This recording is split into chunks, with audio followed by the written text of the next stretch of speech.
This is Channel 6 News. I'm Jeannie Lurchin, along with Richard Corey, with a look at what's happening in and around the Tri-Community area. If you are a non-smoker, good news is right around the corner. And if you're a smoker, beware. The new Michigan smoking ban begins on May 1st, and we were curious to see how this ban will affect our area restaurants. Times Square in Bruce Township has been smoke-free for a while now, and owner Frank Goyoy shares his thoughts on how this ban may or may not impact him. Times Square has always been a smoke-free restaurant, and that's always worked out here. It's worked out well here for us, being that we get a majority of families and little children coming in here. And we did have the patio available, but with the smoke ban now, that is not available anymore, and we're going to have to go on and deal with that and see how that pans out for us. Other than that, I don't seem to see a big change, here at Times Square. We want to remind you of the Electronic Recycling and Document Shredding Day coming up on April 24th for residents in Washington and Bruce Townships. It will be held at the Powell Middle School Retzi parking lot from 9 a.m. to 1 p.m. Romeo School Superintendent Dr. Nancy Campbell is here with an update about the month of the young child, along with an upcoming community forum. Thank you, Jeannie. Happy April, everyone. Did you know April has been designated as the month of the young child? It's true. Each April, Michigan celebrates Month of the Young Child. This is a time when communities and individuals recognize the needs and rights of young children and their families. Since 1971, 1 week in April has been celebrated nationally as Week of the Young Child. In 1985, Michigan expanded this celebration to the entire month of April, with each week having a specific focus. I'd like to share some interesting information with you about young children in our county. Did you know there are 9,790 live births each year in Macomb County? That Macomb County residents consist of more than 60,000 children birthed through age 5? That there are 6,359 children under 5 years of age living in poverty in Macomb County? If you are surprised by these statistics, you are not alone. So was I.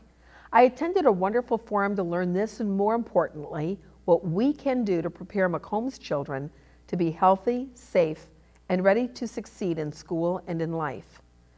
We each have a role to play. Parents, communities, businesses, churches, nonprofit organizations, and government at all levels can work together to maximize our most valuable resources, our youngest citizens. To learn more about what you can do to have an impact on a child's development, please visit our district website. On another note, I want to invite the entire Romeo Community Schools stakeholders to a very important meeting on May 4th in the Romeo High School cafeteria at 7 p.m. We are hosting a community forum to gain input on the important topic of budgeting for the 2010-11 school year. It is no secret that schools are facing difficult economic times, and we need your help in determining the programs and services to keep in place for our children next year. Please join us that night so your voice can be heard. For those of you who are unable to attend, please visit our website in early May and provide input electronically. Thank you. Thanks a lot, Nancy. Powell Middle School recently held their annual Oscar night to highlight their reading program.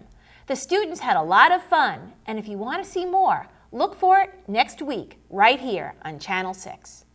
And now, here's Richard with Bulldog Sports.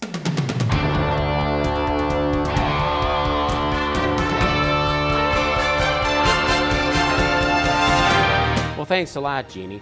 The varsity softball team came home for the home opener with a perfect 1-0 record as they took on the Lady Saints of St. Clair.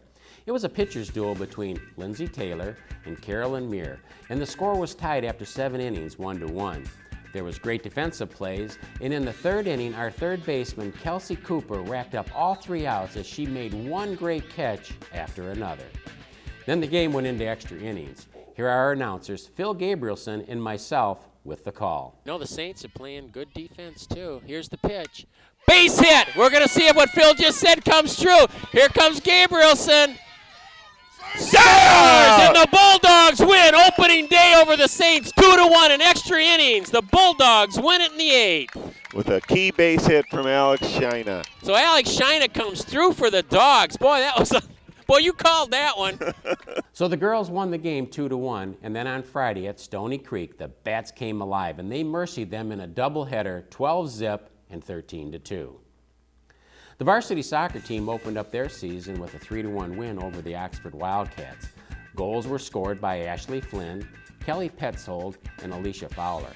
They play Fraser and Cousino this week, so head on over to Memorial Field and cheer on the Lady Dogs. Well, the golf team lost to the Ford Falcons last week, 168-177. They'll take on Evans Gill and Grosse Pointe North this coming week. And the boys and girls golf team wanted to remind you that they're going to be pumping gas for tips at the BP gas station in the village April 30th from 3 o'clock in the afternoon till 6 p.m. to raise money for golf equipment. The boys baseball team took on Lanphier last Friday night. Lanphier was ranked 5th in the state, and the Dogs went down in defeat 11-6. And then they came back over the weekend and beat L'Anse Creuse and Dakota, so they are now 6-6 on the season and will take on De La Salle, and we'll be covering that game right here on Channel 6.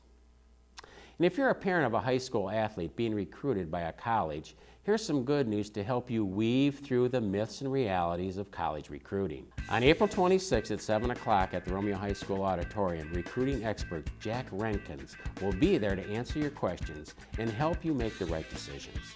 And congratulations to Sarah Hennings of the Romeo Dolphin swim team. She finished first place in the 50-yard freestyle swim meet in Waterford. And according to the Romeo Observer, her coach, Kendall Peak, said she could be one of the best swimmers in the state when she competes at the high school level. Well, Jeannie, that's it for this week in Bulldog Sports. Well, thanks, Richard. Hey, this was a unique situation where the newscast was shorter than the sports information. Oh, that's true. Yeah, we did have a lot of sports this week. And I just want to remind everybody out there that we do have our job bank here at Channel 6. It's free. If you're an employer, you're looking for somebody to do work, just give us a call. We'll put it on the community calendar. We've already placed 3 people in our area, and that's kind of one way we can, try to help each other to get over this financial problem we're all seem to be having. But if you're an employer, it's free. We got a job bank. Maybe we can team you up with a good worker. Good. So all they have to do is just give us a call at 752-5202, give us the information, or they can email it to us at puton6@yahoo.com. Right. Good. All right. So for the entire WBRW TV news team, we want to thank you for tuning in.